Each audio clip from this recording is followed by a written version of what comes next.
জয় মা তারা। আজকে আমি আপনাদেরকে একটা খেলা শেখাচ্ছি, যে ফটাফট খেলার সময় কি কি জিনিসগুলো আমাদেরকে খেয়াল করতে হবে।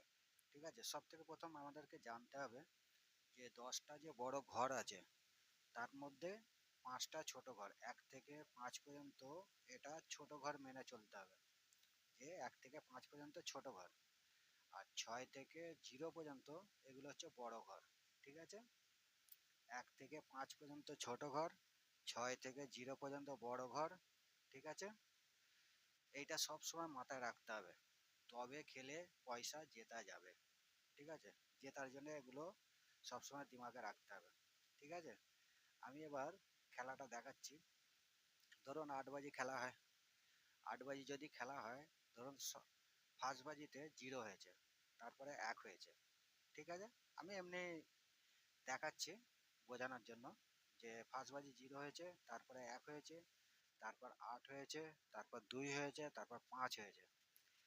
এই যে পরস্পর যে দুটো ছোট ঘর আছে, ঠিক আছে, যদি পরস্পর দুটো ছোট ঘর এসে যায়, তখন থেকে আপনাকে টার্গেট নিতে হবে যে এবার আমাকে খেলা শুরু করতে হবে। এই প্রথম থেকে খেললে হবে না, তাহলে কিন্তু হেরে যাবেন। দিনে একবার বা দুবার চান্স আপনি রোজের পাবেন, যে কোনখানটা চান্স আসবে আর কি, সেইটা সবসময় ধ্যান রাখতে হবে। যেমন ধরো এই যে পরস্পর দুটো ছোট ঘর হয়ে গেল, তখন আপনাকে ভাবতে হবে যে এই দুটো ছোট ঘরের পরে এবার বড় ঘর মারবে।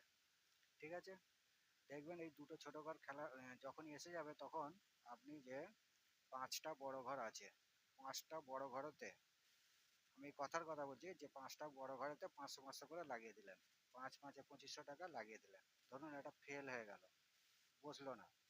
ঠিক আছে, আবার ছোট ঘর এসে গেছে, তারপরে কি করতে হবে, 1000 টাকা করে 5টা ঘরে 5000 লাগালেন। ঠিক আছে, দেখবেন এটা লস কভার করেও আপনার প্রফিটে এসে যাবে এটা।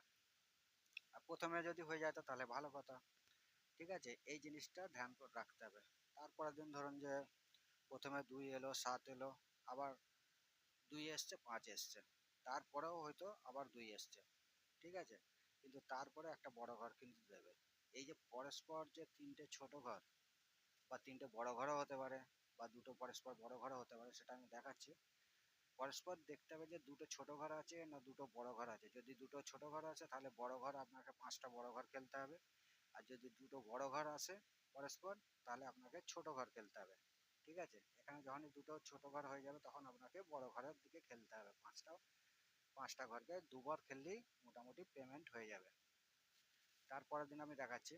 প্রথমে ধরুন 8 এসছে, 6 এসছে, 6-এর পরেই দেখুন দুবার বড় ঘরের পরে 3 এসছে। ঠিক আছে, তারপরে দেখুন আবার 3-এর পরে দুটো বড় ঘর, তখন থেকে আবার তাহলে ছোট ঘর খেলতে হবে। এই পরস্পর যখন দুখানা করে ছোট ঘর আসুক বা বড় ঘর আসুক, যেইটা পরস্পর দুটো আসবে, ছোট এলে বড় ঘর খেলতে হবে, বড় ঘর এলে ছোট ঘর খেলতে হবে। তো এইভাবে ট্রাই করে দেখুন, আপনার রোজের প্রফিট হবে একদম গ্যারান্টি। ঠিক আছে, কোনো কোনো দিন দেখতে পাওয়া যায় সকালবেলায় পরস্পর 3টে ছোট ঘর খেলে দেবে, তারপর একটা বড় ঘর। ঠিক আছে, যখনই 3টে ছোট ঘর খেলবে বা দুটো ছোট ঘর খেলা হয়েছে, তখন আপনাকে বড় ঘর খেলা শুরু করে দিতে হবে। ঠিক আছে বন্ধুরা, ভিডিওটা ভালো লাগলে চ্যানেলটাকে সাবস্ক্রাইব করবেন। আমি আরও ভালো ভালো ভিডিও নিয়ে আসবো এই চ্যানেলেতে।